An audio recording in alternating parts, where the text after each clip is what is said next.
I'm Hillary Hartley. I'm the Deputy Executive Director at 18F. I helped get it started 2 years ago, this weekend actually. And we're a team of internal consultants for the government, inside the government. We're all federal employees at the General Services Administration. Yeah, our state and local practice is a relatively new thing for us. It came about because of a sort of successful pilot that we ran in California. Where working with the federal HHS, the Health and Human Services, they connected us with a team in California, the California HHS, that is attempting to build a new system for child welfare case services management. And so the idea there is that when we partner with other federal agencies, that's what we're allowed to do business, is to partner with other federal agencies. If they're applying grants, if they're giving grants to state or local programs, then we can work directly with those programs through the federal agency. So that's sort of how we're going about it. The spirit animal, if you will, of our movement right now. Todd Park likes to say that there probably will never be another president as committed to this as Obama has been. And I think that comes from a myriad of reasons. One, he started day one knowing that all of the digital effort that went into his campaign got him there, and that he wanted to bring that into his governing. Two, he had a crisis. And I think until you have a crisis that you have to deal with, certain things don't really hit home.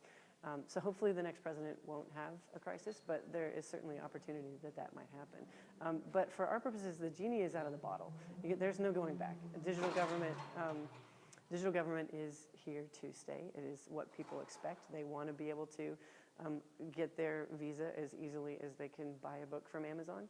And so for us, it doesn't really matter what happens in the next administration from my perspective. I do believe that this whole movement is here to stay and will continue to have energy. For our purposes, 18F is, as I said, inside the General Services Administration. We operate like a business. So we have clients, and as long as, just kind of like any business, we feel like as long as we have happy clients, happy customers, and we are continuing to build things that matter and that work, then transitioning to the next administration should be a little less than just a little bump. We've got a pretty strong effort because we do have an office in San Francisco.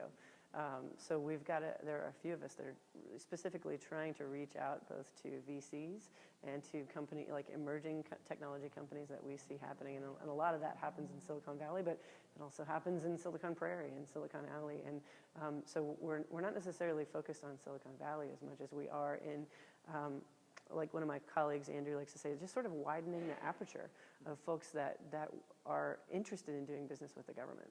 A couple of the ways that 18F specifically is experimenting with that notion is through a couple of things. We're doing something that we're calling micro purchases. So the government credit cards have a limit of $3,500 per purchase. And so we are experimenting essentially with buying code on a credit card. So if you go to 18F or micropurchase.18f.gov, we are running these auctions every couple of weeks. They're reverse auctions that start at $3,500, and then you bid down from there. So we're putting very specific kind of feature requests or bug bounties out that people then are able to bid on. And in many cases, it's the first time they've ever done business with the federal government. Another way that we're really trying to get more businesses exposed to working with the federal government is our blanket purchase agreement. So it's called the Agile BPA. And that is an effort really to get folks onto the BPA that we can then submit task orders to very easily, because our inbox is quite full and we can't work on everything that is coming our way. And so this is really going to help us scale, which is very exciting. I have to say simply the fact that we took a chance, that the administrator at the time, Dan Tangerlini, took a chance on saying to 8 of us, sure, start a team, let's go. We'll give you the air cover that you need to figure out how you need to kind of work in this behemoth bureaucracy that is not only GSA, but the federal government. So they gave us a ton of air cover to just sort of figure out what it meant for a small, kind of agile, user-centered team to be inside the government trying to do business, because that affects everything from hiring and wanting to hire quickly to deployment of our code, not wanting to go through the lengthy processes, and so trying to kind of hack our way around that bureaucracy. So a lot of the bureaucracy hacks that we've done, and simply the fact that I think We went from, there was a 10-person team at the end of 2013 to 175 today inside government. That, to me, is enormous. So it's not just the fact that we exist, but the fact that as a team, our team is excited. They're all there to work on things that matter, on really impactful projects. They're there for the mission, and that it's really a people-powered movement, which is really exciting.